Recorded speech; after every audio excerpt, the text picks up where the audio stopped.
ல ஒரு விஞ்ஞானி இருந்தார். அவர் பேர் என்னன்னா ஹோ, இதுதான் அவர் பேர்.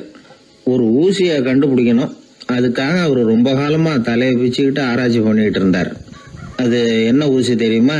இந்த தையல் மிஷின்ல இருக்குல்ல, அந்த ஊசி தான். அவருக்கு பிடிபடாம இருந்த விஷயம் என்னன்னா, அந்த ஊசியோட கூர்மையான பாகத்துல நூலை எப்படி கோக்கிறது, அது எப்படி சேர்க்கறது. அதுல மற்ற ஒரு பாகம் மிஷினுக்கு உள்ள போயிடுது. அதனால அந்த பாகத்துல சாதாரணமா மற்ற ஊசியில நாம செய்யறது மாதிரி நூலை கொண்டு போய் நுழைக்க முடியாது. அப்படியே நுழைச்சாலும் தைக்கிறது எப்படி, அது முடியாத காரியம். இதுதான் அவருக்கு இருந்த பிரச்சனை. ரொம்ப நாள் யோசனை பண்ணி பார்த்தார். தையல் மிஷின் ஊசியோட வடிவ அமைப்பு அவருக்கு புலப்படல. ராத்திரி பகலா அதே ஞாபகமா இருந்தார். ஒரு நாள் அவர் தூங்கிக்கிட்டு இருக்கிறார். அப்போ ஒரு கனவு வந்தது. எப்படின்னா, அந்த கனவுல அவரை ஒரு மலைஜாதி மக்கள் புடிச்சிட்டு போயிடுறாங்க. கொண்டுட்டு போய் ஒரு இடத்துல கட்டி போட்டுடுறாங்க. அந்த மலைஜாதி மக்களோட அரசன் ஒருத்தன் அவன் வர்றான். அவரை பார்த்து ஒரு உத்தரவு போடுறான். என்ன உத்தரவு தெரியுமா? பொழுது சாயறதுக்குள்ள நீ தையல் மிஷின் ஊசிய கண்டுபிடிக்கணும். அப்படி கண்டுபிடிக்கலன்னா உன் தலையை வெட்டி விடுவோம்.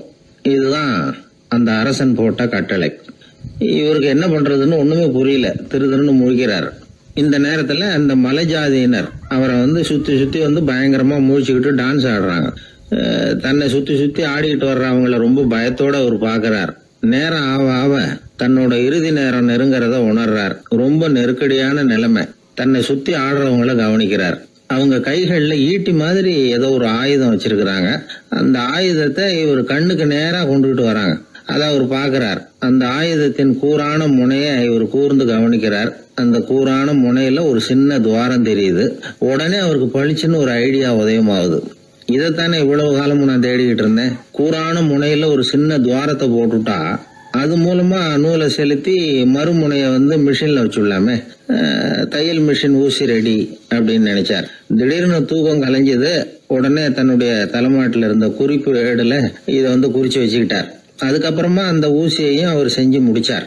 இது எப்படின்னு நீங்க நினைக்கலாம், ஆனா இது சாத்தியம்தான். முழிச்சுக்கிட்டு இருக்கிறப்போ நமக்கு ஏற்படுற சில பிரச்சனைகளுக்கு கனவுல விட கிடைக்கிறது உண்டு. அப்படி பல பேருக்கு ஆயிருக்கு.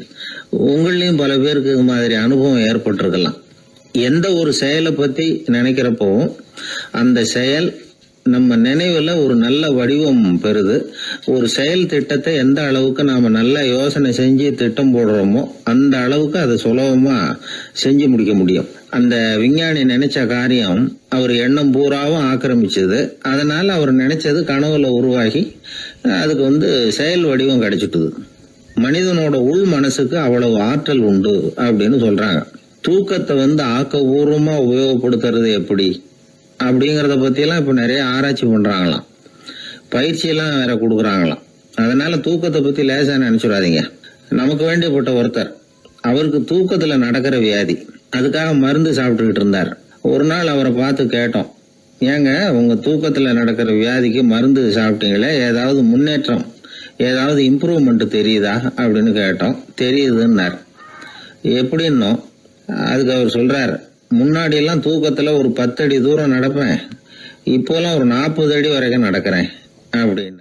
ஒருத்தர் இருந்தான், வாழ்க்கையில மகிழ்ச்சியா இருக்கணும்னு ஆசைப்பட்டான். அதுக்கு என்ன வழின்னு 4 பேருகிட்ட யோசனை கேட்டான். பணம் இருந்தா மகிழ்ச்சி தானா வரும், அதனால பணம் சம்பாதிக்கிற வழியை பாரு, அதுக்கப்புறம் நீ தேடிட்டு இருக்கிற மகிழ்ச்சி உன்னை தேடிட்டு சேரும்னாங்க. அப்படின்னா மகிழ்ச்சி இருக்கிற இடம் பணம் தான் அப்படின்னு அவன் முடிவு பண்ணிக்கிட்டான். அதை சேர்க்க ஆரம்பிச்சான். கொஞ்ச நாள்ல பெரிய ஆளாயிட்டான். செல்வம் நிறைய சேர்ந்து போச்சு. இப்பவும் அவனுக்கு மகிழ்ச்சி கிடைக்கல. மறுபடியும் நண்பர்கள் கிட்ட யோசனை கேட்டான். பணம் சேர்த்தா மட்டும் இன்பம் வந்துடாது, அதை செலவு பண்ணு, பணம் மூலமா இன்பத்தை தேடு, கிடைக்கும் அப்படின்னு யோசனை சொன்னாங்க. உடனே அந்த பணத்தை எடுத்துக்கிட்டு ஊர் பூரா சுத்தினான். வெளிநாடுகள் எல்லாம் போனான், சுத்தி பார்த்தான். அப்புறம் அவனுக்கு விருப்பமானதையெல்லாம் வாங்கி சாப்பிட்டு பார்த்தான். மது, போதை பழக்கம், இப்படி எதுலயும் ஈடுபட்டு பார்த்தான். கல்யாணம் பண்ணிக்கிட்டான், குடும்பம் நடத்தினான். எப்படி இருந்தாலும் அவன் எதிர்பார்க்கிற மகிழ்ச்சி அவனுக்கு கிடைக்கல. அதனால மகிழ்ச்சிங்கிறது எங்க இருக்குங்கிற ரகசியத்தை அவனால கண்டுபிடிக்கவே முடியல. கடைசியா ஒரு பெரியவர்கிட்ட யோசனை கேட்டான். அவர் சொன்னார், இல்லறத்திலேயும் உனக்கு மகிழ்ச்சி கிடைக்கலன்னா உனக்கு துறவரத்துலதான் அது கிடைக்கும்னு நினைக்கிறேன். சரி, அதையும் தான் முயற்சி பண்ணி பாப்போமே அப்படின்னு அவன் முடிவு பண்ணிக்கிட்டான். துறவரம்னா சும்மாவா? எல்லாத்துக்கும் அவன் துணிஞ்சுட்டான். வீட்டுல இருந்த நகை, பணம், பவுனு, வைரம், வைடூரியம் எல்லாத்தையும் ஒரு மூட்டையா கட்டி எடுத்துக்கிட்டான். ஒரு யோகியை தேடிட்டு போனான். அவர் காலடியில கொண்டுட்டு போய் வச்சான். அவர் நிமிர்ந்து பார்த்தார். என்ன இதெல்லாம்னார். இதெல்லாம் இனிமே எனக்கு தேவையில்லைன்னா. சரி, அப்படின்னா உனக்கு என்னதான் தேவைன்னார். எனக்கு மகிழ்ச்சி தேவை, மன அமைதி தேவைன்னா. அந்த யோகி தன்னுடைய காலடியில் இருந்த மூட்டையை பிரிச்சு பார்த்தார். உள்ள தங்கம், வைரம், நகை, பணம் எல்லாம் இருக்கு. அவ்வளவுதான். அவசரமா அதை சுருட்டி எடுத்துக்கிட்டார். தலையில வச்சுட்டு ஒரே ஓட்டமா ஓட ஆரம்பிச்சுட்டார். இவனுக்கு அதிர்ச்சியா போட்டுது. அடடா, இந்த ஆளு போலி ஆசாமி போல இருக்க, ஏமாந்துட்டோமே அப்படின்னு நினைச்சான். வருத்தப்பட்டான். அந்த துக்கம் ஆத்திரமா மாறிச்சு. உடனே அந்த யோகியை துரத்த ஆரம்பிச்சான். அவரு ஒரே ஓட்டமா ஓடுறார். சந்து பொந்தெல்லாம் நுழைஞ்சு ஓடுறார். இவனும் விடாம துரத்துறான். கடைசியா அந்த யோகி மூச்சு இறக்க ஒரு இடத்துல வந்து நின்னார். அது எந்த இடம்னா ஒரு புறப்பட்ட இடம். எங்க இருந்து ஓட ஆரம்பிச்சாரோ அங்கே வந்து நின்னார். துரத்திட்டு வந்தவனும் ஓடி வந்து நின்னான். இப்ப அந்த யோகி சொன்னார், என்னப்பா பயந்துட்டியா? இந்தா உன்னோட செல்வம், நீயே வச்சுக்கோ அப்படின்னு சொல்லி மூட்டையை திருப்பி கொடுத்தார். கைவிட்டு போன தங்கமும், வைரமும், பணமும் திரும்ப கிடைச்சிட்டுதுங்கிறதுல அவனுக்கு ஏகப்பட்ட மகிழ்ச்சி. இப்போ மறுபடியும் அந்த யோகி சொல்றார், நீ வர்றதுக்கு முன்னாடி கூட இந்த தங்கமும் வைரமும் உங்ககிட்டதான் இருந்தது. ஆனா அப்போ உனக்கு மகிழ்ச்சி இல்ல. இப்போ உங்ககிட்ட இருக்கிறதும் அதே தங்கமும் வைரமும் தான். ஆனா இப்போ உன் மனசுல மகிழ்ச்சி இருக்கு. இதுல இருந்து என்ன தெரியுது? மகிழ்ச்சிங்கிறது வெளியில இல்ல, உள்ள இருக்கு. அது நம்ம மனசுல இருக்கு. இதை நல்லா புரிஞ்சுக்கணும். தங்கத்தையும் வைரத்தையும் மூட்டை கட்டி தலையில வச்சுக்கிட்டு அலைஞ்சானே, அவன் மாதிரிதான் நம்மள பல பேருக்கும் மகிழ்ச்சி எங்க இருக்குங்கிற உண்மை புரியறது இல்ல. அதனாலதான் பல சமயங்கள்ல நாம மகிழ்ச்சிக்காக அடுத்தவங்களை சார்ந்து இருக்கிறோம். நமக்கு வேண்டியப்பட்ட ஒருத்தன் பணம், நகை எல்லாத்தையும் ஒரு மூட்டையா கட்டி எடுத்துக்கிட்டு ஒருத்தர் காலடியில வச்சான். இது எனக்கு தேவையில்லைன்னா. உனக்கு என்னதான் தேவைன்னார் அவர். எனக்கு மன அமைதி தேவைன்னா. உனக்கு மன அமைதி தேவைப்படுகிற அளவுக்கு இப்ப என்ன ஆயிட்டுதுன்னார் அவர். வேற ஒண்ணும் இல்ல, இந்த பணத்தையும் நகையையும் நான் யாரு வீட்டுல எடுத்தனோ அந்த வீட்டுக்காரங்க இப்ப என் பின்னாடி துரத்திட்டு வந்துட்டு இருக்கிறாங்க, அவ்வளவுதான் அப்படின்னு நானா. மகிழ்ச்சியை தேடுகிறவர்கள் இந்த உலகத்துல அதிகம். அது எங்க இருக்குன்னு புரிந்து கொண்டவர்கள் ரொம்ப குறைவு. எது உண்மையான மகிழ்ச்சி அப்படிங்கறத புரிஞ்சுக்கிட்டு அதுக்கு தகுந்த மாதிரி நம்முடைய வாழ்க்கையை அமைச்சுக்கணும். ஒரு குழந்தை அம்மா கிட்ட போச்சு, அம்மா என்ன தூக்கிக்கா. உடனே அந்த அம்மா அந்த குழந்தைய தூக்கி இடுப்புல வச்சுக்கிறாங்க. எந்த பக்கம் வச்சுக்கிறாங்க? இடது பக்கம். பொதுவா குழந்தைய தூக்குறவங்க யாரும் வலது பக்கம் இடுப்புல வச்சுக்கிறது இல்ல. விவரம் தெரியாத சில ஆம்பளைகளை அப்படி தூக்கி வச்சுக்கிட்டு அலையிறது உண்டு. ரொம்ப காலமாவே குழந்தைகளை இடுப்புல இடது பக்கமா வச்சிருக்கிற பழக்கம் தான் இருந்து வந்திருக்குது. இதுக்கு ஆய்வாளர்கள் என்ன காரணம் சொல்றாங்க தெரியுமா? அப்படி இருந்தாதான் குழந்தை சொல்றத, குழந்தை நினைக்கிறத தாயினால நல்லா உணர முடியுதாம். இடது பகுதி ஆட்சி பண்றது, குறிப்பா காதின் தலைமையாக இருக்கிறது வலது பக்கம் தான். அதனால தாய் குழந்தைக்கு பதில் சொல்லவோ, அது என்ன கேக்குதுங்கிறத சீக்கிரமா புரிஞ்சுக்கிட்டு நடந்துக்கவோ அதுதான் சௌரியம் அப்படின்னு ஆய்வாளர்கள் இதுக்கு காரணம் சொல்றாங்க. இதனால என்ன ஆகுதான்? தாய்க்கும் குழந்தைக்கும் நெருக்கம் அதிகமாகுதான், குழந்தைக்கும் பாதுகாப்பு அதிகமா. அது மட்டும் இல்ல, ஒரு தாய் தன்னுடைய குழந்தைய இடுப்புல சுமக்கிறதுனால அவள் நினைக்கிறத, அவளோட இதய துடிப்ப குழந்தை உணர்தான். 9 மாதத்துக்கு அதிகமா இருந்த இடம் இல்லையா, அதனால அவளை பத்தி நல்லா அறிந்து கொள்ளுகிற வாய்ப்பும் குழந்தைக்கு கிடைக்குது. நம்ம முன்னோர்கள் ரொம்ப காலத்துக்கு முன்னாடியே வலது கையை பார்க்க ஆரம்பிச்சிட்டாங்களாம். அவங்க பயன்படுத்திய கல் ஆயுதங்கள்லாம் வலது பக்கமா தான் தீட்டப்பட்டிருக்குது. அதுல இருந்து நமக்கு என்ன தெரியுதுன்னா, வலது கையை தான் உபயோகப்படுத்தி இருக்கிறாங்கிறது தெரியுது. இப்படி எல்லாம் இருந்தா கூட இன்னைக்கு நம்மள 10ல் ஒருத்தருக்கு ஒரு பழக்கம் உண்டு, அது இடது கை பழக்கம். ஆனாலும் 2 கைகளும் ஒற்றுமையா இருக்கிறதுக்கு தான் ரொம்பவும் முயற்சி பண்ணுதான். இப்போ வலது கை பழக்கம் உள்ளவங்க பேசுறதுக்கு, எழுதுறதுக்கு செயல்படுத்துற தலைமையகம் தலையின் பின்புறம் பிடரியில் இருக்குது. இடது கை பழக்கம் உள்ளவங்களுக்கு மூளையில 2 பக்கங்கள்லயும் தலைமையகம் இருக்குது. இது விஞ்ஞானிகள் சொல்றது. எத்தனையோ மேதைகள் இடது கை பழக்கம் உள்ளவங்களா இருந்திருக்கிறாங்க. அமெரிக்க மேதை பெஞ்சமின் பிராங்கிலின், இத்தாலிய ஓவியர் லியோனார்டோ டாவின்சி, இப்படி நிறைய பேர் இருந்திருக்கிறாங்க, இப்பவும் இருக்கிறாங்க. காலங்காலமா இயல்பாவே இடது கை பழக்கம் இருந்து வந்திருக்குது. அப்படி இருக்கிறப்போ வலது கை எப்போ இடது கைய வென்றது, ஜெயிச்சது அப்படிங்கிற விவரம் இன்னமும் யாருக்குமே புரியல. ஆய்வாளர்களுக்கும் புரியல. அவங்களும் யோசிச்சுக்கிட்டு இருக்கிறாங்க. உலகம் இடது பக்கமா தான் சுத்துது. வானத்துல இருக்கிற வெள்ளி வீதி, அப்புறம் அணுவுல இருக்கிற துணுக்குகள், உடம்புல இருக்கிற அமினோ அமிலம், இப்படி எல்லாமே இடதுபுறமா தான் இயங்கிட்டு இருக்குது. இவ்வளவு செய்திகள் இடது கைக்கு ஆதரவா இருக்கிறப்போ அது எப்படி வலது கை கிட்ட ஏமாந்தது அப்படிங்கிற ரகசியம் இன்னமும் யாருக்கும் தெரியலையா. இது சம்பந்தமா ஆராய்ச்சி பண்றவங்களுக்கு இது இன்னமும் ஒரு பிரச்சனையா தான் இருக்குதான். இப்படி இடது கை ஒதுங்கிட்டதுனால இப்பெல்லாம் வலது கைக்கு தான் மரியாதை அதிகமா போச்சு. ஒரு ஆசாமி இடது கையில கட்டு போட்டுட்டு வந்தானா, கையில என்னப்பா கட்டுன்னு விசாரிச்சிருக்கிறாரு ஒருத்தர். ஒரு இயந்திரத்தை பிரிச்சு ரிப்பேர் பார்த்துக்கிட்டு இருந்தேன், மறுபடியும் அதை ஓட விட்டு பாக்குறப்போ இடது கை விரல் மாட்டிக்கிட்டது, அதுதான் கட்டு அப்படின்னு இருக்கான். நல்ல வேளை வலது கை மாட்டி இருந்தா உன்னால சாப்பிட கூட கஷ்டமா போயிருக்குமே என்னார் அவர். இதுக்கு அவன் சொன்னானா, முதல்ல வலது கை தாங்க மாட்டிக்க இருந்தது, நான் தான் உடனே புத்திசாலித்தனமா அதை இழுத்துக்கிட்டு இடது கையை கொடுத்தேன் அப்படின்றான். இவன் எப்பேற்பட்ட புத்திசாலி பாருங்க. இந்த வலது கை இடது கைங்கிறத பத்தி அறிவியல் ஆராய்ச்சி ஒரு பக்கம் இருந்தாலும் கை சுத்தமா இருக்கணும், இது வாழ்க்கைக்கு முக்கியம். உண்மை, உழைப்பு, நேர்மை இதெல்லாம் இருந்தாதான் வாழ்க்கையில முன்னேற முடியும். அதனால இந்த இடது கை பழக்கம் வலது கை பழக்கம் எது எப்படி இருந்தாலும் அது ஒருத்தருடைய புத்திசாலித்தனத்தை பாதிக்கிறது இல்ல. அதனால வாழ்க்கையில முன்னேறதுக்கு இது ஒரு இடைஞ்சலா இருக்கிறது இல்ல. நாம நம்ம உடம்பையும் புரிஞ்சுக்குவோம், மனசையும் புரிஞ்சுக்குவோம். அப்படி புரிந்து கொண்டு வாழ்க்கையில முன்னேறுவோம். நாம யாரு, நம்ம தகுதி என்ன அப்படிங்கிற நினைப்பு எப்பவும் நமக்கு இருக்கணும். தகுதிக்கு மீறிய நினைப்பு தான் பல சமயங்களில் நம்மளை சிக்கலில் கொண்டு போய் விட்டுடுது. ஒரு பூனை இருந்துதான், அது தன்னை ஒரு பூனைன்னு தானே நினைக்கணும், அப்படி நினைக்கல. தன்னை ஒரு புலின்னு நினச்சிக்கிட்டு இருந்தது.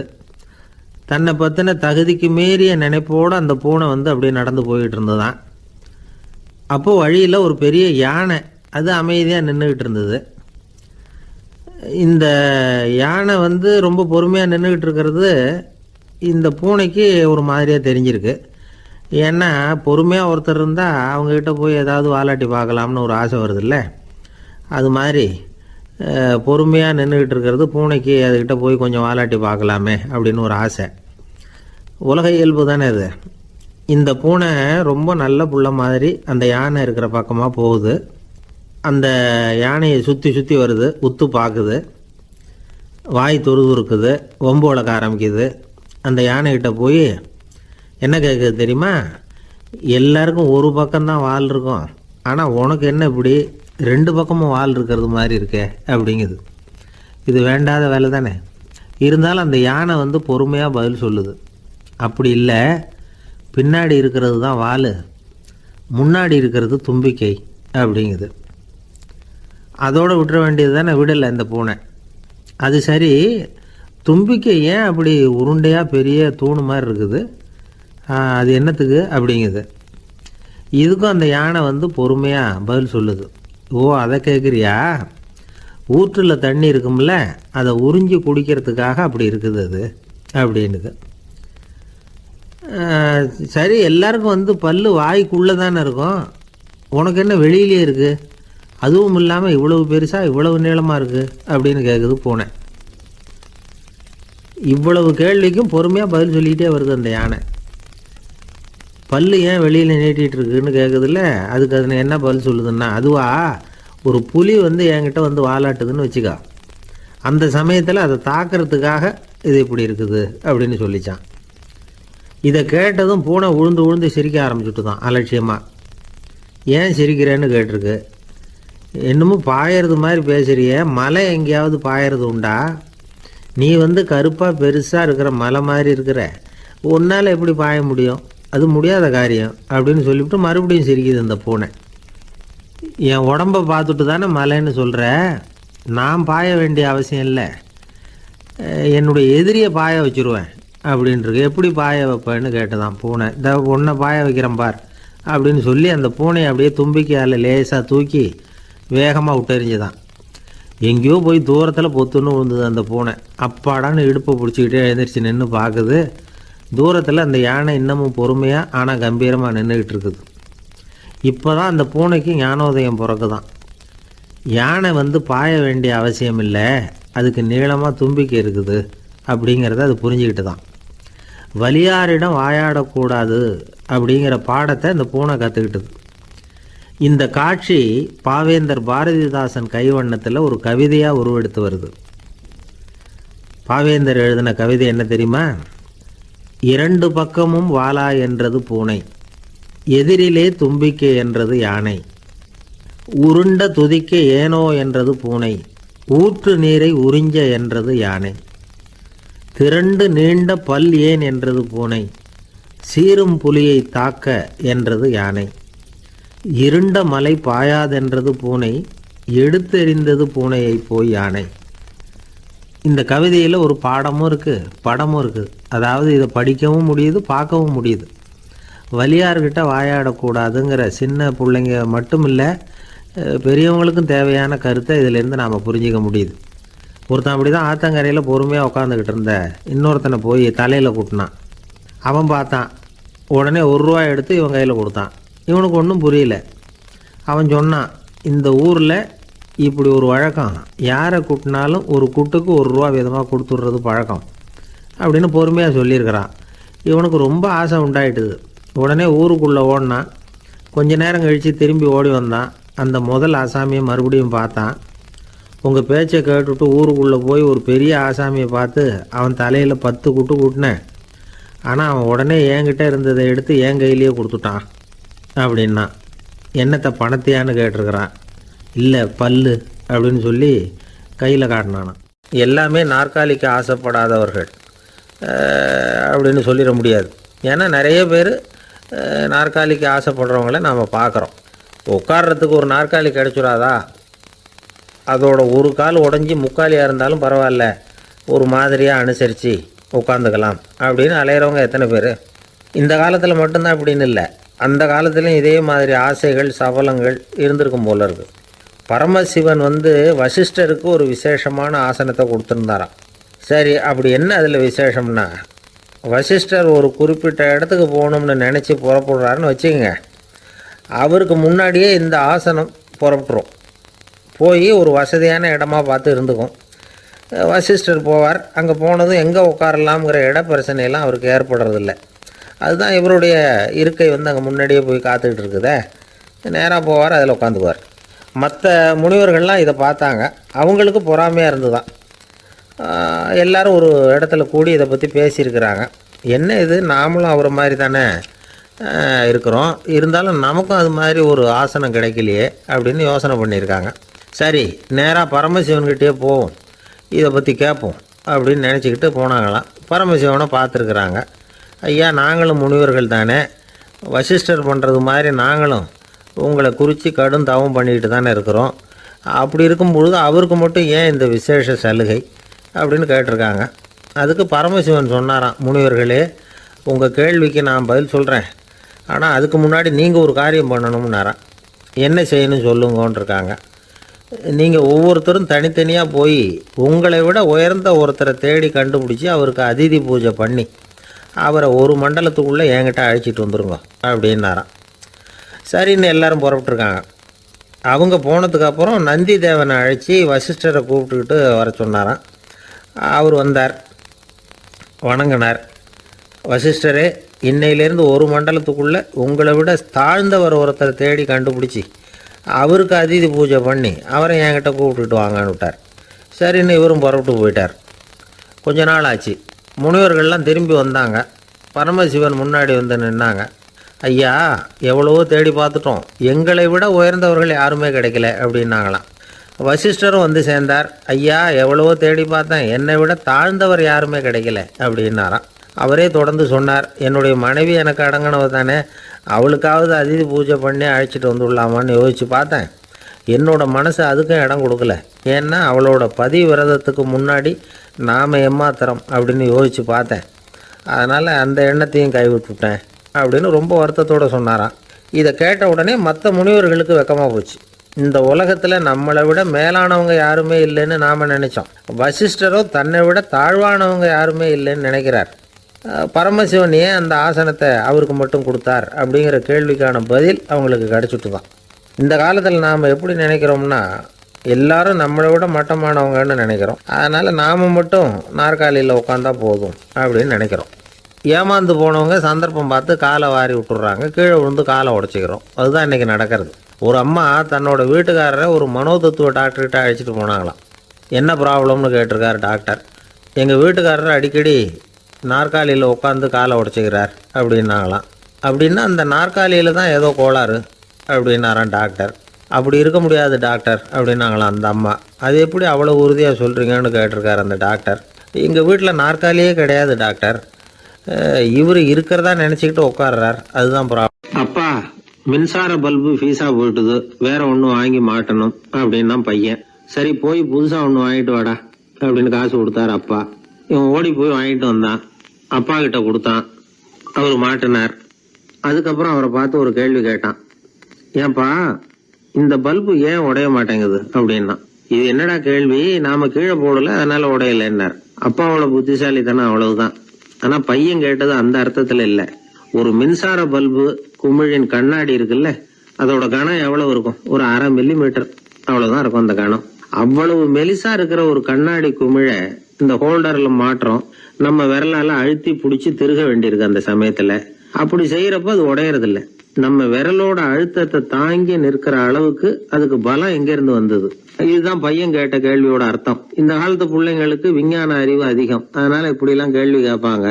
அப்பாவுக்கு தெரியுதா இல்லையான்னு சோதிக்கிறதுக்காக கூட இப்படி கேட்பாங்க. இந்த மாதிரி சோதனைக்கெல்லாம் இந்த காலத்து அப்பாக்கள் தயாரா இருக்கணும், இல்லைன்னா பையன் அலட்சியமா நினைச்சிருவான். மின்சார பல்பு கண்ணாடி மெலிசா இருந்தாலும் நாம அழுத்தி பிடிக்கிறப்போ அது உடையாம இருக்கிறதுக்கு காரணம் நாம இயற்கையோட ஒரு தத்துவத்தை அதுல பயன்படுத்தி இருக்கிறோம். அது என்ன இயற்கையின் தத்துவம்? அதுதான் முட்டை ஓட்டு தத்துவம். இது இயற்கை உருவாக்குன ஒரு தத்துவம். ஆதி காலத்திலேயே இயற்கை இந்த தத்துவத்தை உருவாக்கி விட்டது.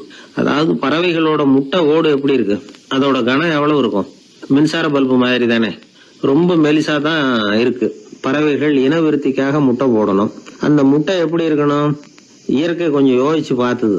முட்டை ஓடு ரொம்ப கனமா தடிமனா இருந்தா உள்ள வளர்ற குஞ்சு அதை உடைச்சிக்கிட்டு வெளியில வர முடியாம போயிடும். அதே நேரத்துல அது ரொம்ப மெலிசா இருந்தா தாய் பறவைகள் அது மேல உட்காந்து அடகாக்குறப்போ உடல் எடை தாங்க முடியாம முட்டைகள் உடைஞ்சு போயிடும். என்ன பண்றது? முட்டை பலமாவும் இருக்கணும், பலம் இல்லாமல் இருக்கணும். குஞ்சு அதை உடைச்சுக்கிட்டு வெளியில வரணும். தாயால அது உடையக்கூடாது. ஒரே நேரத்துல உறுதியாகவும் உறுதி இல்லாமலும் முட்டை ஓடு அமையணும்னா அது எப்படி சாத்தியம்? இது கொஞ்சம் குழப்பமாவும் நமக்கு புரியாத மாதிரி இருக்குது இல்ல. அதனாலதான் இதை தத்துவம் அப்படின்னு சொல்றோம். முட்டை ஓட்டு தத்துவம் இயற்கை கண்டுபிடிச்ச ஒரு அபூர்வமான அமைப்பு. அதுதான் முட்டை வடிவம். இது தாய் பறவை சுலபமா முட்டை போடுறதுக்கு ஏற்ற ஒரு வடிவம். முட்டை சதுர வடிவமா இருந்தா அதை போடுறதுக்கு எவ்வளவு கஷ்டம். அப்புறம் அது மேல செலுத்தப்படுகிற அழுத்தம் 4 பக்கமும் பரவி விடுது. அதனால அந்த அழுத்தத்துக்கு பலம் குறைஞ்சிருது. குறிப்பிட்ட சிறு பரப்புல அளவுக்கு அதிகமா விசை செலுத்தப்படுறது இல்ல.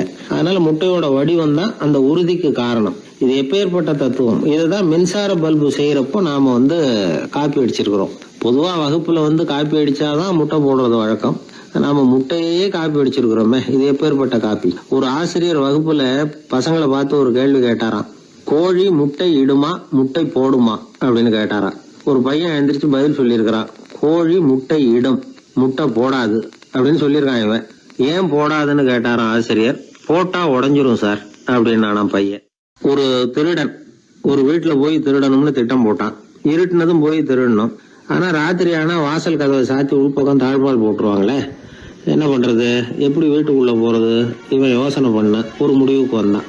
சரி, பகல் நேரத்திலேயே யாருக்கும் தெரியாம இந்த வீட்டுக்குள்ள நுழைஞ்சிருவோம், அங்க போய் எங்கேயாவது ஒளிஞ்சுக்குவோம், இருட்டுற வரைக்கும் பேசாம இருப்போம், ராத்திரி எல்லாரும் தூங்கினதுக்கு அப்புறம் நைஸா போய் பீரோவை திறந்து இருக்கிறது பூரா எடுத்துக்கிட்டு ஓடியாந்துடலாம் அப்படின்னு திட்டம் போட்டான். அதே மாதிரி ஒரு நாள் மத்தியானத்துக்கு மேல அந்த வீட்டுக்காரன் எங்கேயோ வெளியில புறப்பட்டு போனான். வீட்டுக்கார அம்மா அடுப்பங்கரையில என்னவோ சமைச்சுக்கிட்டு இருந்தாங்க.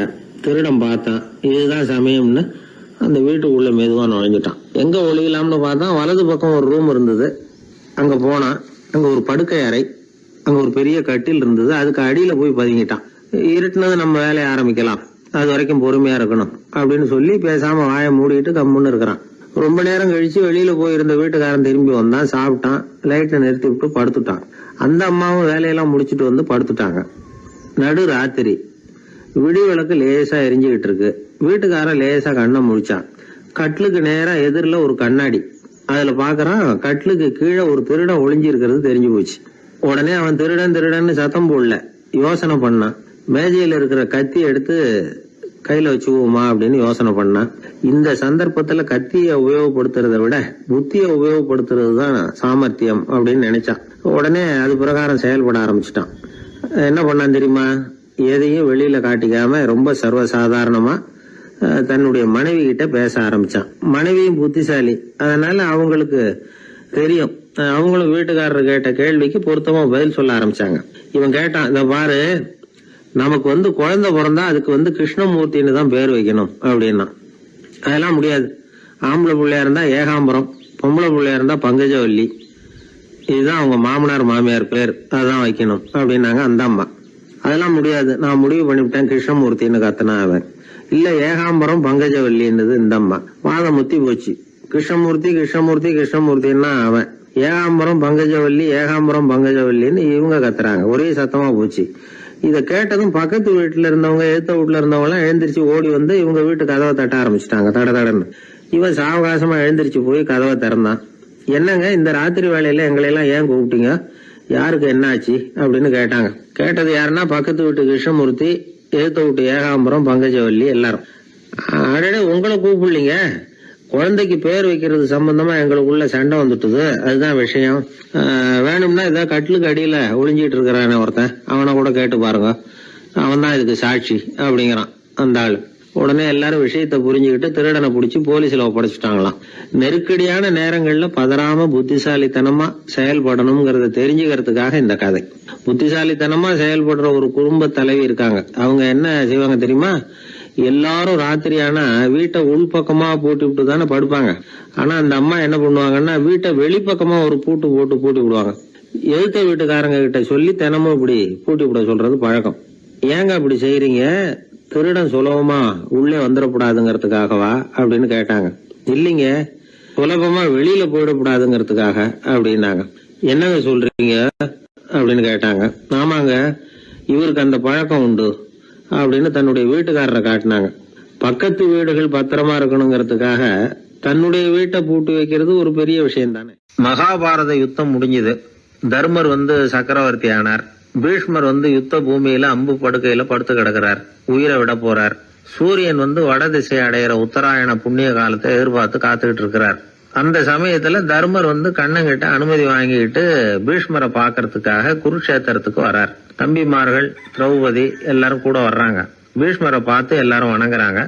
யுதிஷ்டர் பீஷ்மர்கிட்ட வர்ணம், ஆசிரமம், மக்கள் கடமை, அரசருடைய கடமை, இது மாதிரி விஷயங்களை பத்தி நிறைய கேள்விகள்லாம் கேட்கிறார். அவரு ஒவ்வொன்னா கேட்டுக்கிட்டு இருக்கிறாரு. பீஷ்மரும் அதுக்கு தகுந்த பதில் சொல்லிட்டு இருக்கிறார்.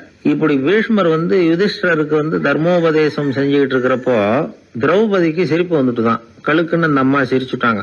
அந்த சத்தத்தை கேட்ட பீஷ்மர் தர்மோபதேசத்தை பாதியில நிறுத்தினார். திரௌபதியை பார்த்தார். மகளே ஏம்மா சிரிச்சேன்னு கேட்டார். என்ன மன்னிச்சிருங்க பிதாமகரே, ஏதோ தெரியாம சிரிச்சுட்டேன்னாங்க அவங்க.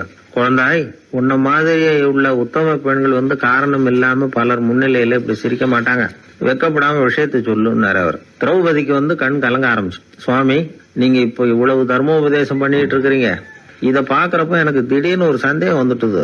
அதாவது இன்னைக்கு தர்மத்துக்கு இவ்வளவு சிறந்த விளக்கத்தை கொடுக்கிற இதே பிதாமகர் அன்னைக்கு கௌரவர் சபையில துச்சாதனன் என்ன மானபங்கப்படுத்த முயற்சி பண்ணினப்போ வாய் மூடி மௌனமா பாத்துக்கிட்டு சும்மா தானே இருந்தார். அந்த சமயத்துல இவ்வளவு ஞானத்தையும் எங்கே விட்டு வச்சிருந்தார்? ஒருவேளை அதுக்கப்புறம் தான் இந்த தர்ம விஷயங்களை எல்லாம் கத்துக்கிட்டாரா அப்படின்னு யோசிச்சுட்டு இருக்கிறேன். அப்படி யோசிச்சப்போதான் அந்த சிரிப்பு வந்துட்டுது, என்ன மன்னிச்சிருங்க அப்படின்னாங்களாம். பிதாமகர் இதுக்கு அமைதியா பதில் சொல்ல ஆரம்பிச்சார். குழந்தாய், உன்னோட கேள்வி நியாயமானதுதான். இதுல உன்னை நான் மன்னிக்கிறதுக்கு என்னமா இருக்கு? துரியோதனன் சபையில நான் இருந்தப்போ எனக்கு அந்த அறிவு இருக்கதான் செய்தது. ஆனா துஷ்டனான துரியோதனன் உணவை நான் இப்ப சாப்பிட்டுக்கிட்டு இருந்தேன், அவன் போட்ட சாப்பாட்டை சாப்பிட்டுக்கிட்டு இருந்தேன். அது காரணமா என்னுடைய அறிவு மழுங்கி போச்சு. நல்லது கெட்டதை பத்தி ஆலோசிக்க முடியாம போயிட்டுது. தீயவர்கள் போடுற சாப்பாட்டை சாப்பிட்டா சாப்பிடுறவனுடைய மனமும் உடம்பும் கெட்டு போடும் அப்படின்னு சாஸ்திரம்லாம் சொல்லுது. ஆனா இப்போ போர்ல அர்ஜுனன் என் மேல எய்த அம்புகளால என் உடம்புல இருந்த ரத்தம் எல்லாம் வெளியேறி போச்சு. கெட்ட உணவை சாப்பிட்டதுனால உண்டான ரத்தம் பூராவும் இப்போ உடம்பு விட்டு வெளில போயிட்டுது. அதனால என் புத்தியும் தெளிஞ்சுட்டுது. அதனாலதான் இப்போ இந்த அளவுக்கு தர்மத்தின் தத்துவங்களை சரியா எடுத்து சொல்ல முடிஞ்சது அப்படின்னு பீஷ்மர். இதுல இருந்து நாம தெரிஞ்சுக்க வேண்டியது என்னன்னா, யாரு சாப்பிட கூப்பிட்டாலும் உடனே முண்டி அடிச்சுக்கிட்டு கிளம்பி போய் முதல் பந்தியில உட்காந்துடக்கூடாது. கூப்பிடுறவங்க எப்படிப்பட்டவங்க, நல்லவங்களா கெட்டவங்களா அப்படின்னு எல்லாம் யோசிச்சு பாக்கணுமா. கெட்ட எண்ணத்தோட போடப்படுகிற சாப்பாடு புத்தியை மழுங்கடிச்சிரும் அப்படிங்கறது ஒரு பெரிய காலத்துல பெரியவங்க சொல்ற ஒரு உண்மை. எத்தனையோ பேர் பெரிய உத்தியோகத்துல இருக்கிறவங்கள விருந்துக்கு கூப்பிட்டு சாப்பிட்டு முடிச்ச கையோட முக்கியமான பேப்பர்ல எல்லாம் கையெழுத்து வாங்கிட்டு விட்டுருவாங்களே. கூப்பிடுறவங்க மனசை புரிஞ்சுக்கிட்டு அதுக்கப்புறம் போறதா வேண்டாமா அப்படிங்கறத முடிவு பண்ணணும். சாப்பாட்டுல அவ்வளவு விஷயம் இருக்குது. பீஷ்மருக்கே அந்த நிலைமைன்னா நாமெல்லாம் ஏமாத்திரம். சில சந்தர்ப்பங்கள்ல சாப்பாடு புத்தியில ஒரு தெளிவு உண்டாக்குறதும் உண்டு. ஒரு ஊருக்கு ஒரு பெரிய மகான் வந்தார். அவர் சாப்பிடுறதே இல்ல, எப்போவாவது கொஞ்சம் தண்ணி பால் அவ்வளவுதான். ருசியெல்லாம் கடந்தவர். அவர்கிட்ட எல்லாரும் போய் ஆசீர்வாதம் வாங்கினாங்க. அந்த ஊர்ல ஒரு ஹோட்டல், அதோட முதலாளி ஒருத்தர், அவரும் அந்த மகான் கிட்ட ஆசீர்வாதம் வாங்கறதுக்காக போனார். அவரு முன்னாடி போய் பணிவா நின்னார். துண்டை இடுப்புல கட்டிக்கிட்டு காலில் விழறதுக்காக போனார். அதுக்கு முன்னாடி அந்த மகான் எழுந்திருச்சு இவர் காலில் விழுந்துட்டார். ஹோட்டல் முதலாளி பதறி போயிட்டார். சுவாமி, என்ன இது அபச்சாரம், நீங்க தான் என்ன ஆசீர்வாதம் பண்ணணும்னார். அதுக்கு அந்த சாமியார் சொன்னார், அப்படி இல்லைங்க, நீங்க தான் என்ன ஆசீர்வாதம் பண்ணணும். ஏன்னா கொஞ்ச காலத்துக்கு முன்னாடி உங்க ஹோட்டல்ல தான் நான் வந்து அக்கௌண்ட் வச்சு சாப்பிட்டுக்கிட்டு இருந்தேன். இன்னைக்கு நான் ருசியெல்லாம் கடந்து வெறுத்து ஞானியா போறதுக்கு நீங்க தான் காரணம், உங்க சாப்பாடு தான் காரணம் அப்படின்னாரு. பத்திரிகையில வர்ற செய்திகளை கூட நகைச்சுவையா சொல்றது உண்டு. அதாவது அதை நேரடியா சொன்னா வானொலியில அனுமதிக்க மாட்டாங்க சில விஷயங்களை. அது சின்னாருக்கு கௌரவ குறைச்சல், அது வேடிக்கை கலந்து நகைச்சுவோடு சொல்லும் பொழுது அதை அனுமதிச்சிருவாங்க. அப்ப அந்த விசாரணை கமிஷன் அது இது நிறைய நடந்துகிட்டு இருந்தது. டெல்லியில இருந்து அமலாக்க பிரிவு அதிகாரிகள்லாம் வராங்க போறாங்கன்னு பத்திரிகையில அமர்க்கலப்பட்ட இடம். அந்த நேரம் வந்து நான் ஒரு ரேடியோவில் ஒரு செய்தியை தயார் பண்றோம். அப்ப என்ன பண்ணேன்னா, இது மாதிரி அந்த பத்திரிகை செய்தியை வச்சுக்கிட்டே ஒரு செய்தி சொன்னோம், இன்னொரு தகவல் சொல்லி. ஒருத்தன் வந்து தமிழ்நாட்டுல ஒரு ஆள், அவன் திடீர்னு வந்து கோடீஸ்வரன் ஆயிட்டான். நேத்து வரைக்கும் சாதாரணமா இருந்தா இன்னைக்கு கோடீஸ்வரன் ஆயிட்டான். டெல்லியில இருந்து 2 அதிகாரிகள் வராங்க, எப்படி அவன் பணம் சேர்த்தான்னு கண்டுபிடிக்கிறதுக்கு. அவனை கூப்பிட்டு 2 அதிகாரிகளும் எப்படிடா பணம் சேர்த்த? நான் ஒன்னும் தப்பான வழியில பணம் சேர்க்கல சார், நான் வந்து பந்தயம் கட்டியே பணக்காரன் ஆயிட்டேன். பந்தயம் கட்டி எப்படிடா பணக்காரன் ஆக முடியும் அப்படின்னா, நீங்க நம்புங்க சார், நான் பந்தயம் கட்டி தான் பணக்காரன், தப்பான வழியில சேரல சார். பந்தயம் கட்டி எப்படிடா கோடீஸ்வரன் ஆனேன் அப்படின்னா, நாங்க நம்ப முடியாதுன்னு இருக்கான் விசாரிக்க வந்தவன். அப்படின்னா உங்ககிட்ட ஒரு பந்தயம் கட்டட்டுமான் இருக்கான் விசாரிக்க வந்தவன்ட்டிய. என்னடா பந்தயம் அப்படின்னா, ஒண்ணுமில்ல சார், இது என் கண்ணு, இது என் பல்லு, என் கண்ணை என் பல்லாலேயே கடிக்கிறேன், எவ்வளவு பந்தயம். விசாரிக்க வந்தா 100 ரூபாய் எடுத்து வச்சான், இதை ப்ரூவ் பண்றான்னு. அப்படியே கண்ணை எடுத்துட்டான். அது பளிங்கு கண்ணு, ஏற்கனவே ஒரு கண்ணு பளிங்கு கண்ணை வச்சுனா எடுத்து கடிச்சு விட்டான். இது விசாரிக்க வந்தாலும் 100 ரூபாய் விட்டுட்டு நிக்கிறான். எப்படி பணம் சேர்த்தான்னு வந்தவன். உடனே இன்னொருத்தன், இவன்ட்ட என்னடா பேச்சு கொடுக்காரா, நம்ம பணம் தான் அங்க போயிட்டு இருக்கு, உனக்கு விசாரிக்க தெரியல, போடா நான் விசாரிக்கிறேன்னு அடுத்த வந்தான். அது நீ ஒழுங்கா சொல்றேன், எப்படிடா பணம் சேர்த்தேன் சார், நீங்க கொஞ்சம் புத்திசாலியா தெரியுது அவரை விட, நீங்களாவது நம்புங்க சார், பந்தயம் கட்டி தான் பணம் சேர்த்தேன், நான் நம்ப முடியாது அப்படின்னா உங்ககிட்ட இன்னொரு பந்தயம் கட்டட்டுமா அப்படின்றான். வேண்டாம், அவனை ஏமாத்தி விட்டேன் ஆள வேண்டான்றான். இல்ல சார், அவரு ஏமாந்தது பொய் கண்ணு, பளிங்கு கண்ணுன்னு தெரியாது, ஏமாந்துட்டார். இப்போ உங்ககிட்ட பந்தயம் கட்டுறது நெஜம் கண்ணு, இந்த பக்கம் பளிங்கு கண்ணு கிடையாது, நெஜம் கண்ணு, இதை பல்லால கடிக்கிறேன் அப்படின்னா அவன் ஒரு 100 ரூபாய் எடுத்து வச்சான். இவன் அப்படியே பல்செட்டை கேட்டினான் தனியா, அப்படியே கேட்டு கடிச்சு விட்டான். அதையும் விட்டுட்டான். இவன் உடனே 2 பேரும், இவன்கிட்ட பேச பேச நம்ம பணம் தான் அவன்கிட்ட போயிட்டு இருக்கு, இவன் எப்படி பணம் சேர்த்தான்னு கண்டுபிடிக்கிறதுக்கு டெல்லியில இருந்து வந்திருக்கோம், இவன் மேற்கொண்டு பேசாத, பேச பேச பந்தயம் கட்டுவான். திரும்பி போறதுக்கு ரயிலுக்கு டிக்கெட் சரியா இருக்கா பாடுறான்றான். அவன் கரெக்டா எண்ணி பார்த்து கரெக்டா இருக்குப்பா, மேற்கொண்டு பேசாத, அவன்கிட்ட நம்ம போயிடுவோம், போய் நம்ம அதிகாரிகிட்ட சொல்லிடுவோம்னு சொல்லி போயிட்டு வரேன் சார் அப்படின்னு சொல்லிட்டு மரியாதை போயிட்டாங்க. போய் டெல்லியில பெரிய அதிகாரிகிட்ட போய், சார் அவன்கிட்ட வந்து விசாரிச்சு பார்த்தோம் சார், தமிழ்நாட்டுல பந்தயம் கட்டி தான் பணம் சேர்த்தேன்னு சாதிக்கிறான், எங்ககிட்ட ஒரு 200 ரூபாய் வாங்கிட்டான் சார் அப்படின்னு. அவருக்கு கோவம் வந்துட்டுது. இந்தியாவுக்கே தலைமை அதிகாரி, இதுக்காகவாடா நீங்க இருக்கீங்க, எத்தனை பேர் இருக்கீங்க உங்களை மாதிரி ஜூனியர் ஆபீசர்ஸ் நம்ம ஆபீஸ்ல இந்தியா பூரா விசாரிக்கிறதுக்கு அப்படின்னா 30 பேர் இருக்கோம் சார். 30 பேருக்கு அனுபவம் பத்தாது, நான் இந்தியாவுக்கே தலைமை அதிகாரி, அனுபவம் ஜாஸ்தி, உங்களுக்கு ட்ரைனிங் கொடுக்கணும் எப்படி ஒருத்தரை விசாரிக்கிறதுன்னு. 30 பேரும் ஒரு ரூம்ல வந்து உட்காருங்க, ஒரு ஆள் போய் அந்த ஆள் தமிழ்நாட்டுல இருந்து நீங்க கூப்பிட்டுட்டு வா, வர்ற வரைக்கும் அவன்கிட்ட பேசாதீங்க, பந்தயம் கட்டுவான், மெதுவா கொண்டு வந்து நிறுத்து அப்படின்னா ஒரு ஆள் வந்து ஸ்பெஷலா கூப்பிட்டு போட்டான். இது மாதிரி மேடையில நிறுத்திவிட்டு ஒரு தலைமை அதிகாரி 30 ஜூனியர் அதிகாரிகள் அவங்களுக்கு பயிற்சி கொடுக்குறார். இவனை பார்த்து, ஒழுங்கா சொல்லு, எப்படி பணம் சேர்த்த, நான் இந்தியாவுக்கே தலைமை அதிகாரி, என்கிட்ட உண்மையை ஒத்துக்கிட்டீங்கன்னா உன்னை அப்ரூவர் ஆக்கிடுவேன் அல்லது தண்டனையை குறைப்பேன், அந்த அதிகாரம்லாம் என்கிட்ட உண்டு, ஒழுங்கா சொல்லு அப்படிங்கிறார். அவர், சார் நீங்க இந்தியாவுக்கே தலைமை அதிகாரி, அனுபவம் ஜாஸ்தி, நீங்களாவது நம்புங்க சார், நான் பந்தயம் கட்டி தான் பணம் சேர்த்தேங்கிறான். இங்கேயே வந்து இப்படி சாதிக்கிறேன், உன்னை நம்ப முடியாதரா அப்படின்னா உங்ககிட்ட ஒரு பந்தயம் கட்டட்டுமா நானா அவர்கிட்ட போய், வேணாண்டா என் ஆளை ஏமாத்தி விட்டேன் அப்படின்னா. இல்ல சார், அவங்க ஏமாந்தது என் உடம்ப பத்தின ரகசியம், என் கண்ணு பளிங்கு கண்ணுன்னு தெரியாது, நான் பல்செட்டு கட்டியிருந்தது தெரியாது, ஏமாந்துட்டாங்க. இப்ப நான் உங்ககிட்ட கட்டுற பந்தயம் உங்க உடம்ப பத்தின ரகசியம். என் உடம்புல என்னடா ரகசியம், முதுகுல, உங்க முதுகுல 1 ரூபா அகலத்துக்கு கருப்பா ஒரு மச்சம் இருக்கு, உண்டா இல்லையானா? இல்லேன்னு தெரியும் அவருக்கு. இல்லடா, நேத்து வரைக்கும் இல்ல சார், இப்ப இருக்குது மச்சம் அப்படின்னு. உடனே 100 ரூபாய் எடுத்து வச்சார் அவர் தலைமை அதிகாரி. ஒரு 100 ரூபாய் வச்சு சட்டையை கட்டி காட்டுறாரு, மச்சம் இல்ல. இவன் தோத்துட்டான், இங்கிருந்து போனவன். உடனே 200 ரூபாய் எடுத்து வச்சுக்கிட்டு, தோழர்களே இப்படிதான் ஒருத்தரை விசாரிக்கணும், என்கிட்ட இவன் ஏமாந்துட்டான் பாருங்க, துருவி துருவி விசாரிக்கிறதுன்னு சொல்றாங்களே இதுதான் அப்படின்னு விளக்கம் கொடுத்தாரு. அப்போ இவன் மெதுவா ஆரம்பிச்சானா, சார் இந்த பந்தயத்துல உங்களுக்கு 200 ரூபாய் லாபம், ஆனா இதே பந்தயத்துல எனக்கு 2900 ரூபாய் லாபம் சார் அப்படின்றான். என்னடா பண்ண அப்படின்னு கேட்டிருக்காரு. உங்களுக்கு தெரியாம இந்த 30 பேர்கிட்டையும் தனித்தனியா ஒரு பந்தயம் கட்டியிருக்கேன், 30 பேர்கிட்ட என்னடா பந்தயம் கட்டின? ஒண்ணும் இல்ல சார், உங்க எல்லாரும் முன்னாடியும் உங்க மேலதிகாரியை சட்டையை கேட்ட வைக்கிறேன், உங்களுக்கு பந்தயம் கட்டினேன். போயிட்டு பூரா எனக்கு 2,900 ரூபாய் ஆகணும். அவரு பார்த்தா அதிர்ச்சி ஆயிட்டாரு. தலைமை சார் நீங்க போங்க சார் அப்படின்னு சொல்லி ஒரு ஆளை கொண்டு போய் சாரை கொண்டு போய் மரியாதையா பக்கத்து ரூம்ல விட்டாங்க.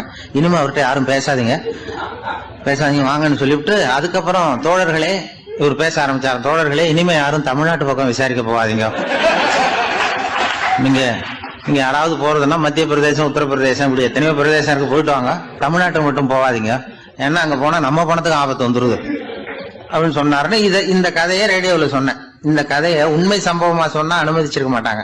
இந்த நகைச்சுவைக்கு உள்ள மரியாதை என்னன்னா, அது ஒரு கதை மாதிரி உண்டு பண்ணி இப்படி சொன்னதும், இதுல என்ன என்னுடைய விசேஷம்னா, இந்த ஸ்கிரிப்டை வாங்கிட்டு வர சொல்லி மந்திரியினுடைய பிஏ வந்தார். ஒரு மந்திரி அப்ப இருந்தவர், அவர் பிஏ அடிக்கடி வருவார். வந்து இந்த போன நேற்று முந்தா நாள் ரேடியோவில் சொன்னேன் அந்த இன்னொரு தகவல் காப்பி ஒண்ணு வாங்கிட்டு வா அப்படி இப்படின்னு கூப்பிடுவார். மேடையில பேசுறதுக்கு எங்களுக்கு தேவை, உபயோகப்படும்னு கேட்பார்.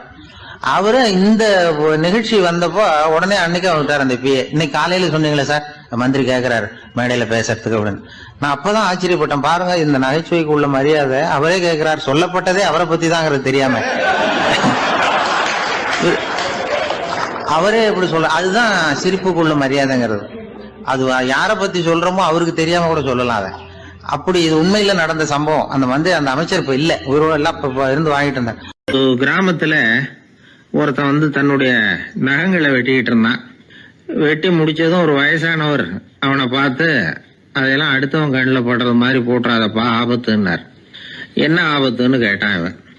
எவனாவது பில்லி சூனியம் வைக்கிறவன் எடுத்துட்டு போயிட போறான் அப்படின்னாரு அவர். வேண்டாத ஒருத்தனுக்கு ஏதாவது கெடுதல் பண்ணணும்னா உடனே மந்திரவாதியை தேடி போறது உண்டு. மந்திரவாதி என்ன பண்ணுவாருன்னா, யாருக்கு சூன்யம் வைக்கணுமோ அவனோட காலடி மண்ணு, முடி, நகம் இதையெல்லாம் அவனுக்கு தெரியாம எடுத்துட்டு வா அப்படிம்பார். இது மட்டும் இல்ல, அழுக்கு துணி, பேரு, மனித உருவம் மாதிரி செய்யப்பட்ட பொம்மை இதையெல்லாம் கூட மந்திரவாதிகள் பயன்படுத்துறது உண்டு. இதெல்லாம் ஏமாத்து வேலை. மனிதனுடைய முடி, நகம் இதெல்லாம் வெட்ட வெட்ட வளருது இல்லையா, அதனால அதுக்குள்ள உயிர் இருக்கிறதாக ஆதி மனிதர்கள் நம்பி இருப்பாங்க. அதனால மனுஷங்கிட்ட இருந்து அதெல்லாம் பிரிக்கப்பட்ட பிறகும் கூட அதுகளுக்கும் அந்த மனுஷனுக்கும் தொடர்பு இருக்கிறதாக அவங்க நம்பினாங்க. அந்த நம்பிக்கை தொடர்ந்து அதோட விளைவாதான் இன்னைக்கு மந்திரவாதிகள் நகத்தையும் முடியையும் எடுக்கிறாங்க. அந்த நகத்துக்கும் முடிக்கும் ஒரு பாதிப்பு உண்டாக்குனா அது சம்பந்தப்பட்டவனுக்கு போய் சேரும் அப்படிங்கறது அவங்க நினைப்பு. அவ்வளவுதான் விஷயம். இது மாதிரி நம்பிக்கைகள் தான் இன்னைக்கு நகம், முடி இதையெல்லாம் மற்றவங்க கண்ணுல படும்படி போடக்கூடாது அப்படிங்கிற வழக்கத்தை உண்டாக்கி விட்டுது. ஒருத்தர் பேரு என்னன்னு கேட்டு தெரிஞ்சுட்டு போய் அந்த பேரை வச்சு அவனோட ராசி பலனை கணிச்சு அவனுக்கு ஏற்பட இருக்கிற கெட்ட நேரத்துல அவனுக்கு சூன்யம் வச்சா அது உடனே பலிக்கும் அப்படின்னு ஒரு நம்பிக்கை. அது மட்டும் இல்ல, சூன்ய தகட்டுல பேரை எழுதி புதைக்கிறதும் உண்டு. இதனாலதான் பெண்கள் கணவன் பேரை சொல்லாத பழக்கம் ஏற்பட்டுதான். அதாவது பேரை கேட்டுக்கிட்டு போய் ஏதாவது கெடுதல் பண்ணிவிட்டா என்ன பண்றது அப்படிங்கிற பயம். அப்படி ஆரம்பிச்ச பழக்கம் தான் இன்னைக்கு ஏதோ மரியாதைக்காக கணவன் பேரை பிறர் முன்னிலையில சொல்றது இல்லை அப்படிங்கறது மாதிரி ஆயிட்டுது. மந்திரவாதிகள் நம்ம ஊர்ல மட்டும்தான் இருக்கிறாங்கன்னு நினைக்காதீங்க, உலகம் பூரா உண்டு. பிசி தீவில் வாழக்கூடிய மக்கள் என்ன செய்வாங்களாம் தெரியுமா? இது மாதிரி மாந்திரீகம், செய்வன, பில்லி, சூனியம் இதெல்லாம் தங்களை பாதிக்காம இருக்கிறதுக்காக வீட்டை சுத்தி அகழி வெட்டி அதுல தண்ணீரை நிரப்பி வச்சிருவாங்களாம். ஆஸ்திரேலியாவில் இருக்கக்கூடிய பழங்குடி மக்கள் கிட்ட ஒரு பழக்கம், ஏதாவது பழங்கள் சாப்பிட்டா அதோட விதைய தண்ணீர்லயோ அல்லது ஆத்துலயோ போட்டுருவாங்களாம். வெளியில போட்டுட்டா அதை எடுத்து செய்வினைக்கு பயன்படுத்திடுவாங்க அப்படிங்கிற பயம். இது மாதிரி உலகம் பூராவும் செய்வினையின் மூலம் அடுத்தவங்களுக்கு பாதிப்பை உண்டு பண்ண முடியும் அப்படிங்கிற நம்பிக்கை இருக்கத்தான் செய்யுது.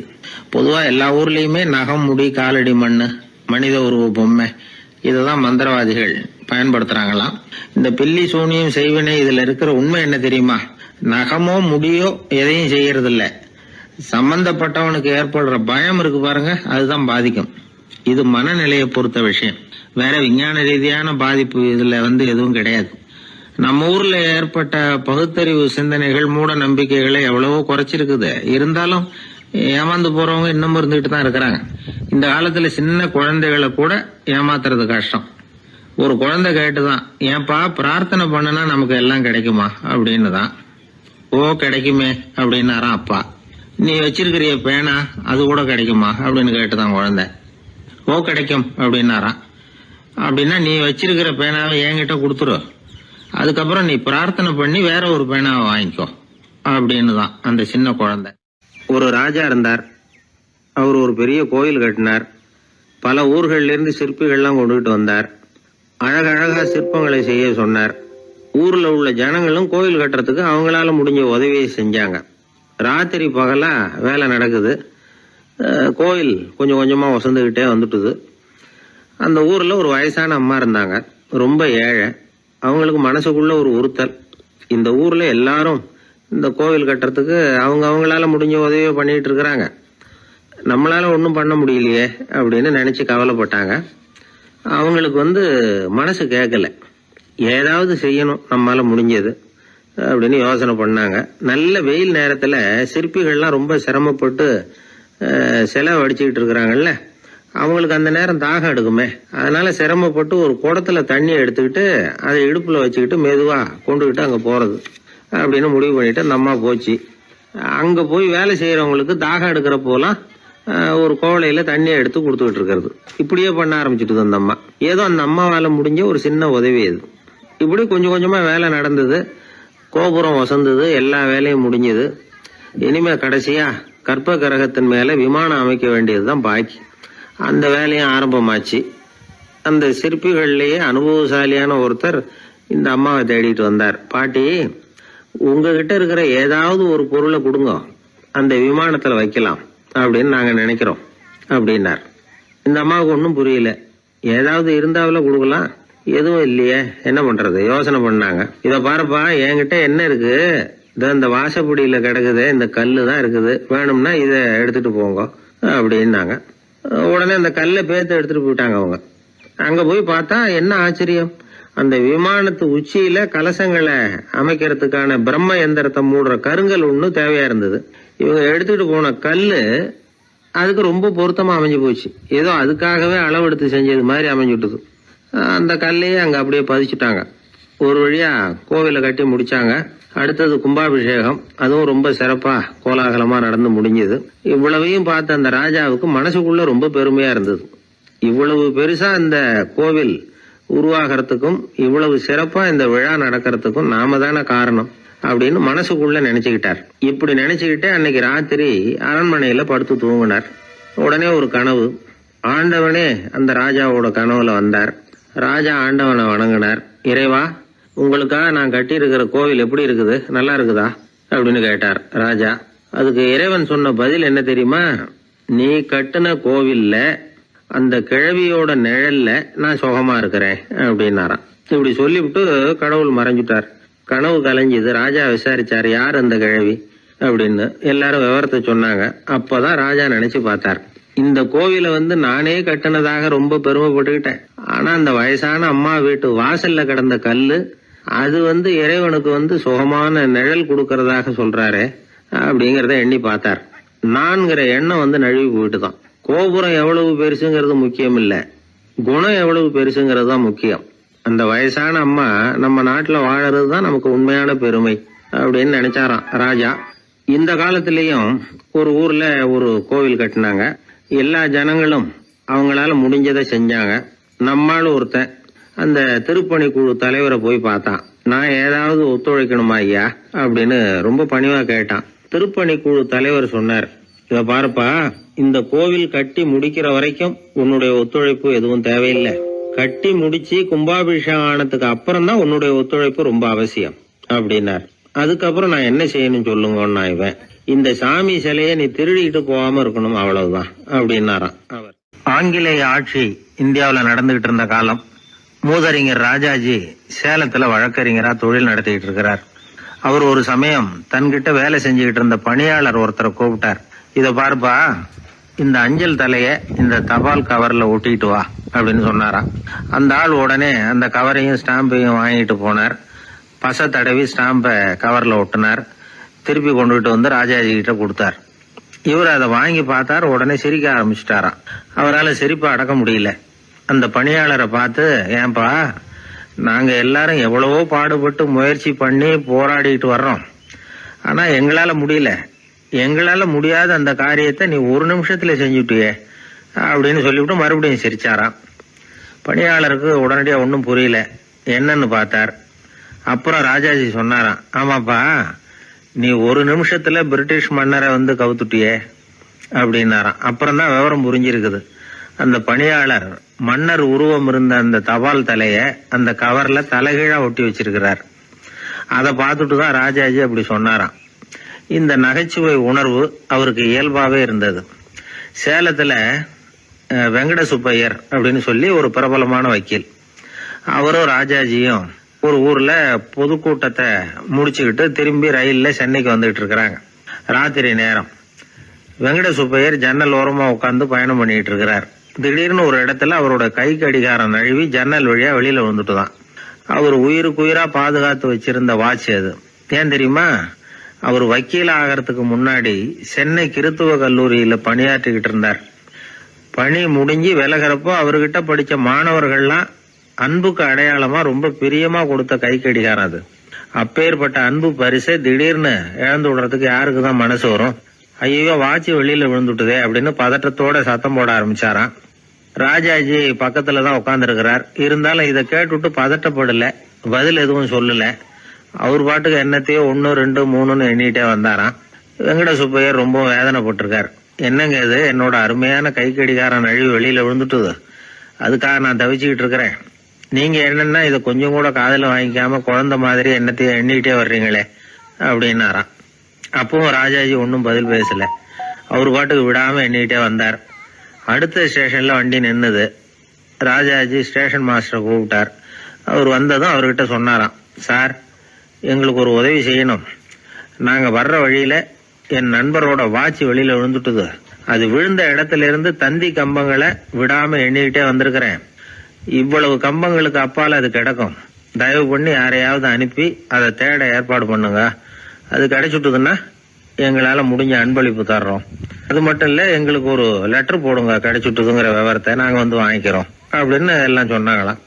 அப்படின்னு சொல்லி முகவரியெல்லாம் கொடுத்துட்டு வந்துட்டாங்க அவங்க. கொஞ்ச நாள்ல அந்த கடிகாரமும் வந்து சேர்ந்துட்டு தான். இது எதுக்கு சொல்றாங்கன்னா, பதற்றம் அடையக்கூடாது அப்படிங்கறது ரொம்ப முக்கியம். பதற்றம் அடையக்கூடிய நேரத்துல கூட அறிவை சிதற விடாம செயல்படுத்துற சாமர்த்தியம் எல்லாருக்கும் சுலபமா வந்துடாது. அவரோட நகைச்சுவை உணர்வுக்கு இன்னொரு உதாரணம்.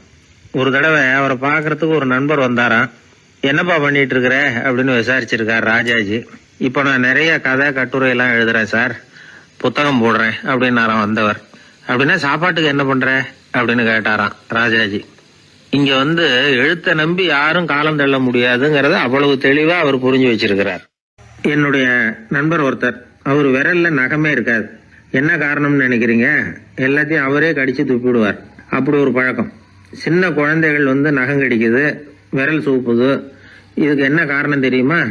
குழந்தைகள் மனசுல ஏற்படக்கூடிய ஒருவித பாதுகாப்பின்மை, இன்செக்யூரிட்டி, அல்லது தான் சரியா கவனிக்கப்படல அப்படிங்கிற எண்ணத்தோட வெளிப்பாடு தான் அது அப்படிங்கிறாங்க டாக்டர்கள்.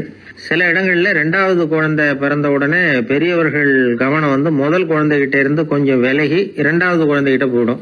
அந்த சமயத்துல முதல் குழந்தைக்கு இந்த பழக்கம் ஏற்படுறதுக்கு வாய்ப்பு உண்டா.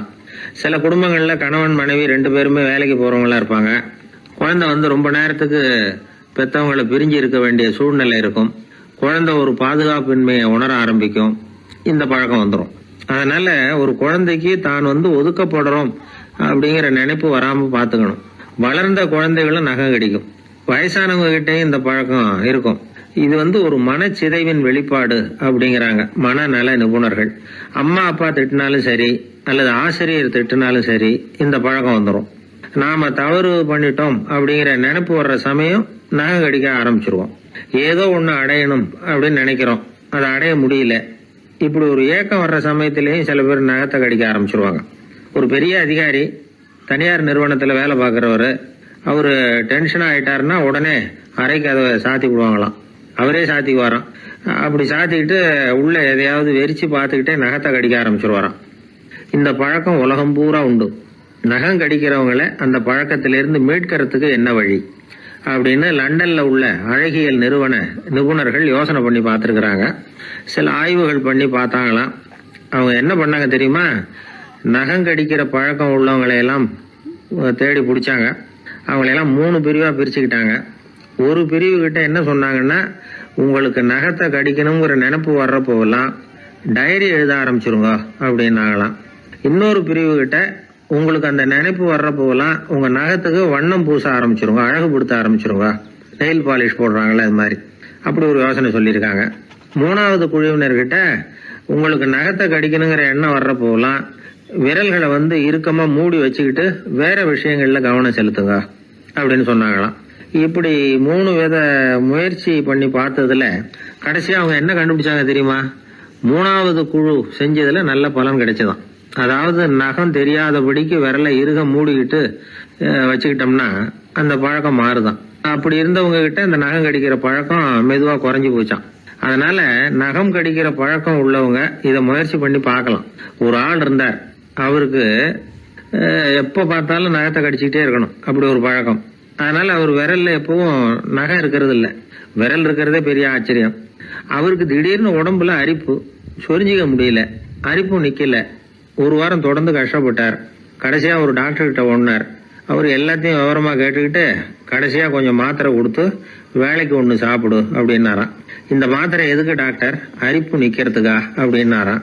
இல்ல நகம் வளர்றதுக்காக அப்படின்னாராம் இந்த டாக்டர். ஒரு கோவில்ல ஆன்மீக சொற்பொழிவு நடந்துகிட்டு இருக்குது. ஒரு பெரியவர் பேசிக்கிட்டு இருக்கார். கடவுளை பத்தியும் சொர்க்கத்தை பத்தியும் மனுஷனை பத்தியும் அவர் விவரமா பேசுறார். எல்லாரும் உட்கார்ந்து கேக்குறாங்க. அந்த கூட்டத்துல ஒரு தத்துவ ஞானியும் உட்கார்ந்து இருக்கிறார். அவரு அவருடைய நண்பர். பேசி முடிச்சதும் அந்த பெரியவர் மேடையை விட்டு இறங்கினார். நேரா அந்த தத்துவ ஞானி கிட்ட வந்தார். எப்படி இருந்தது என்னுடைய பேச்சு அப்படின்னு கேட்டார். நீங்க பேசினது ஒண்ணுக்கு ஒண்ணு முரண்பாடா தெரிஞ்சது அப்படின்னாராம் இவரு. நான் என்ன அப்படி தப்பா பேசிவிட்டேன் அப்படின்னாராம் அவரு. கடவுளை நம்புகிறவன் சொர்க்கத்துக்கு போவான்னு சொன்னீங்க, அப்புறம் நல்ல விதமா வாழறவன் சொர்க்கத்துக்கு போவான்னு சொன்னீங்க அப்படின்னாராம். இதுல என்ன முரண்பாடுன்னு கேட்டிருக்காரு அவர்.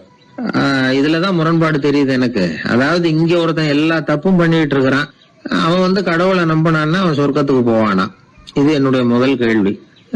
இல்லைன்னா ஒருத்தன் எந்த தப்பும் பண்ணல, ரொம்ப ஒழுங்கா வாழ்ந்துகிட்டு இருக்கிறான், ஆனா அவன் கடவுளை நம்பல, அவன் என்ன நரகத்துக்கு தான் போவானா? கடவுள் நம்பிக்கை உள்ள ஒரு திருடன் என்ன ஆவான், எங்க போவான்? கடவுள் நம்பிக்கையே இல்லாத ஒரு நல்லவன் என்ன ஆவான், எங்க போவான்? ஒருத்தன் இங்க கடவுள் நம்பிக்கையோட வாழறது முக்கியமா அல்லது நல்லவனா வாழறது முக்கியமா? இதுதான் இவர் கேட்ட கேள்வி. இதை கேட்டதும் அந்த பெரியவர் குழம்பி போட்டார். அவர் சொன்னது நியாயம் தானே. கடவுளை நம்புறவன் தான் சொர்க்கத்துக்கு போவான்னா பேசாம கடவுளை நம்பிக்கிட்டு இந்த உலகத்துல எல்லா தப்பும் பண்ணிட்டு இருக்கலாமே. பேச்சாளர் குழப்பத்தோட வீட்டுக்கு போனார். படுத்து தூங்கினாரு. ஒரு கனவு வந்தது. கனவுல அவர் ஒரு ரயில்ல வேகமா போயிட்டு இருக்கிறார். எதிரில் உட்கார்ந்து இருக்கிறவரை பார்த்து நாம இப்ப எங்க போறோம்னு கேட்டார். சொர்க்கத்துக்கு போயிட்டு இருக்கிறோம் அப்படின்னாங்களாம். ரயில் போய் நின்னுது. இவர் இறங்கினார். இங்க கௌதம புத்தர் இருப்பார், சாக்ரட்டிஸ் இருப்பார், அவங்கள பாக்குறதுக்கு ஒரு நல்ல வாய்ப்பு அப்படின்னு நினைச்சுக்கிட்டே அங்கேயும் இங்கேயும் பார்த்தார். அங்க யாருமே இல்ல. ஒரே பாலைவனம் மாதிரி இருக்குது. பச்சை இல்ல, பசுமை இல்ல, பூக்கள் இல்ல, மரம்லாம் மொட்டையா நிக்குது. எலும்பும் தோலுமா சில முனிவர்கள் அங்கேயும் இங்கேயுமா உட்கார்ந்து இருக்கிறாங்க. இவர் அவங்க கிட்ட போய் இந்த புத்தர், சாக்ரட்டிஸ் இவங்க எல்லாம் எங்க இருக்கிறாங்கன்னு கேட்டாராம். அப்படி யாரும் இங்க இல்லையே, அவங்க எல்லாம் யாரு அப்படின்னு திருப்பி கேட்டிருக்கிறாங்க. இவருக்கு அதிர்ச்சியா போச்சு. அப்படின்னா அவங்க எங்க போயிருப்பாங்க? உடனே ரயில் நிலையத்துக்கு ஓடி வந்தார். அப்பதான் நரகத்துக்கு ஒரு ரயில் புறப்பட்டு இருந்தது. அங்க இருந்து அதுல ஏறி உட்கார்ந்தார். ரயில் வேகமா போச்சு. நரகம் நெருங்க நெருங்க காற்று குளிர்ச்சியா வீச ஆரம்பிச்சுதான். வெளியில பசுமையா இருந்துதான். அழகான மலர்கள், அழகான நீர்நிலைகள், நந்தவனங்கள், ரொம்ப அருமையா இருக்குது. ரொம்ப அங்க இருந்தவங்க எல்லாம் ரொம்ப மகிழ்ச்சியா உல்லாசமா வேற இருந்திருக்கிறாங்க. எங்க பார்த்தாலும் ஆடல் பாடல் உற்சாகம். இவர் ரயில விட்டு இறங்கினார். அவருக்கு சந்தேகம், இதுவா நரகம் அப்படின்னு விசாரிச்சிருக்காரு. ஆமா இதுதான் நரகம்னாங்களாம். எனக்கு ஒரு சந்தேகம் இருக்காரு. என்னன்னு கேட்டிருக்காங்க. கௌதம புத்தரும் சாக்ரட்டிஸும் லாவோஸும் இவங்க மாதிரி இன்னும் பல பேரும் கடவுள் நம்பிக்கை இல்லாதவங்க, அவங்க எல்லாம் இங்க இருக்கிறாங்களா அப்படிங்கறதுதான் என்னுடைய சந்தேகம் அப்படின்னாராம். இப்ப அவங்க சொல்லியிருக்கிறாங்க, இப்ப நீங்க பாக்குறீங்களே பசுமையும் பச்சை பயிர்களும் ஆடல் பாடல்களும் அழகிய மலர்களும், இது எல்லாமே கௌதம புத்தரும் சாக்ரட்டிஸும் அது மாதிரி மகான்களும் இங்க வர ஆரம்பிச்ச பிறகுதான் உண்டாக ஆரம்பிச்சது. இந்த பிரதேசத்தை அவங்க அப்படியே மாத்திவிட்டாங்க. இப்போலாம் இங்க இருக்கிறவங்க யாரும் சொர்க்கத்துக்கு போறதுக்கே ஆசைப்படுறது இல்ல அப்படின்னாங்களாம். இந்த அதிர்ச்சியிலேயே அந்த பெரியவர் கனவு கலைஞ்சி மூச்சுக்கிட்டார். இதுல இருக்கிற கருத்து என்னன்னா, நல்லவர்கள் எங்க இருக்கிறாங்களோ அந்த இடத்துக்கு பேரு தான் சொர்க்கம். சொர்க்கம் நரகம்ங்கிறதெல்லாம் ஆன்மீக பண்புகள், அவ்வளவுதான். ஒரு ஊர்ல 2 இணைபிரியாத நண்பர்கள். ஒருத்தன் கேட்டான், இப்ப கடவுள் நம்ம முன்னாடி வந்து உங்க 2 பேர்ல யாராவது ஒருத்தர் மட்டும் என்னோட சொர்க்கத்துக்கு வரலாம் அப்படின்னு கூப்பிட்டா நீ என்ன சொல்லுவேன்னு கேட்டானா. இவன் ரொம்ப பெருந்தன்மையா உன்னையே அழைச்சிட்டு போக சொல்லிடுவேன் அப்படின்ட்டு இருக்கான். அப்படின்னா உனக்கு சொர்க்கம்